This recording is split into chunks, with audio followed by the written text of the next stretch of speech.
नमस्कार शेतकरी मित्र हो, स्वागत आहे तुमचं एका विशेष व्हिडिओमध्ये। शेतकरी मित्र, भारत तसा कृषीप्रधान देश, शेतकरी हा भारतीय अर्थव्यवस्थेचा कणा। प्रचंड मेहनत करून शेतकरी शेतामध्ये अन्नधान्य पिकवतो, मात्र त्याचे बाजारभाव हे शेतकऱ्याच्या हातामध्ये कधीच नसतात। अगदी कांद्याच्या बाबतीतही तसंच काहीसं झाल्याचं चित्र आपल्याला दिसत आहे। 90 ते 95 दिवस प्रचंड मेहनत करून पिकवलेला कांदा अगदी 9 ते 10 रुपये प्रति किलोने विकताना शेतकरी हा अगदी हताश झालेला असतो।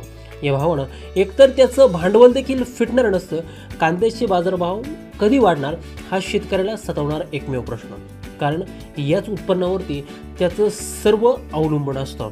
अशातच 3 ते 4 सकारात्मक गोष्टी सप्टेंबर महिन्यात घडणार असं वृत्तपत्र आणि मुलाखतीच्या माध्यमातून आपल्याला समजत आहे। मग यामध्ये बांगलादेशची निर्यात पुन्हा एकदा सुरू होणार, 15 सप्टेंबरपर्यंत कांदा बाजारभाव वाढणार आणि येत्या काळात कांद्याची आवक घटणार।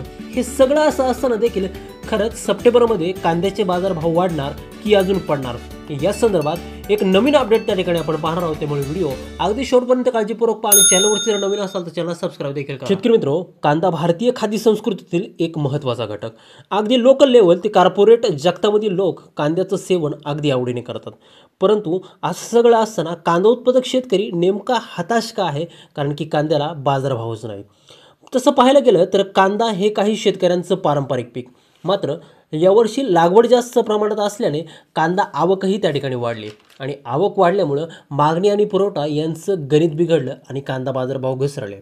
बाजारभाव हे निर्यात असेल, त्यासोबतच त्या ठिकाणी सरकारचं कांद्याबाबतीत त्या ठिकाणी असणारं धोरण असेल, लागवडीचं क्षेत्र असेल, मार्केटमध्ये येणारी आवक असेल आणि हवामानातील बदल असेल, या गोष्टींवरती प्रामुख्यानं अवलंबून असतात। बघा शेतकरी मित्रांनो, सप्टेंबर महिन्यामध्ये बाजारभाव बाबतीत दिलासा मिळेल अशा काही गोष्टी जर घडल्या तर बाजारभाव हे त्या ठिकाणी नक्की वाढतील। त्यातील पहिली जी काही गोष्ट आहे ती म्हणजे बांगलादेशला भारतीय कांदा हा पुन्हा निर्यात व्हायला सुरू होणार।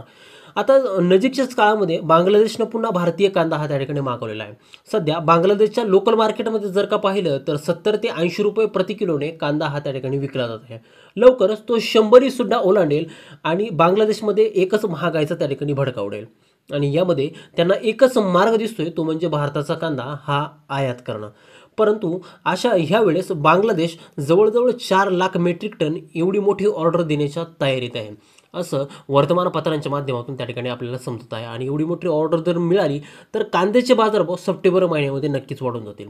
यानंतरची दुसरी आणि सर्वात महत्त्वाची जी काही अपडेट ती म्हणजे मार्केटमध्ये कांद्याची आवक आता मंदावलेली आहे। मग यामध्ये पिंपळगाव बसवंत असेल, लासलगाव, येवला, नाशिक, सोलापूर, पुणे, मुंबई यासारख्या बाजारपेठांमध्ये, यासारख्या बाजार समित्यांमध्ये कांद्याची जी काय आवक आहे ती आता घटतानाचं चित्र त्या ठिकाणी दिसत आहे।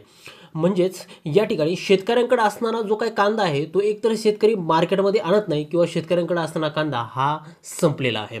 बघा शेतकरी मित्रांनो, यानंतरची तिसरी आणि सर्वात महत्त्वाची जी काही अपडेट आहे ती म्हणजे खरीप आणि आर्ली खरीपचा जो काही कांदा आहे याची लागवड सुद्धा आता त्या ठिकाणी घसरली आहे। प्रामुख्यानं याची जी लागवड आहे ती नाशिक विभागामध्ये, म्हणजेच आपण जर पाहायला गेलं तर नाशिक असेल, लासलगाव असेल, पिंपळगाव बसवंत असेल, यासोबतच त्या ठिकाणी अहिल्यानगरचा भाग असेल, पुण्याचा काही भाग असेल, सोलापूर असेल, त्या ठिकाणी धुळे असेल, अशा सर्व भागामध्ये नाशिक पट्ट्यामध्ये खरीप आणि आर्ली खरीपच्या लागवडी ह्या त्या ठिकाणी ह्या टायमाला सुरू असतात।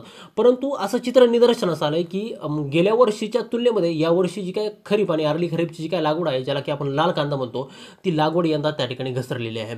परिणामी येणाऱ्या पुढच्या 2 ते 3 महिन्यामध्ये ही आवक जर का घटली तर बाजारभावामध्ये प्रचंड उसळी त्या ठिकाणी येऊ शकते आणि ही बाब शेतकऱ्यांसाठी अतिशय दिलासादायक असणार आहे।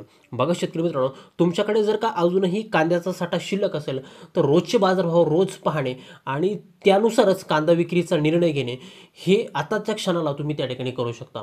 बघा शेतकरी मित्रांनो, माहिती जर आवडली असेल तर व्हिडिओला एक लाईक नक्की करा, तुमच्या मित्रांपर्यंत ही उपयोगी माहिती लवकरात लवकर शेअर करा। तुम्ही कोणत्या जिल्ह्यामधून आपला व्हिडिओ पाहताय आणि तुमच्या बाजार समितीमध्ये कांद्याला काय दर मिळतोय कमेंट करायला विसरू नका। चॅनलवरती जर नवीन असाल तर चॅनलला सबस्क्राईब देखील करा। भेटत पुढच्या एका नवीन व्हिडिओमध्ये एका नवीन अंदाजासह। तोपर्यंत शेतकरी मित्रांनो, धन्यवाद।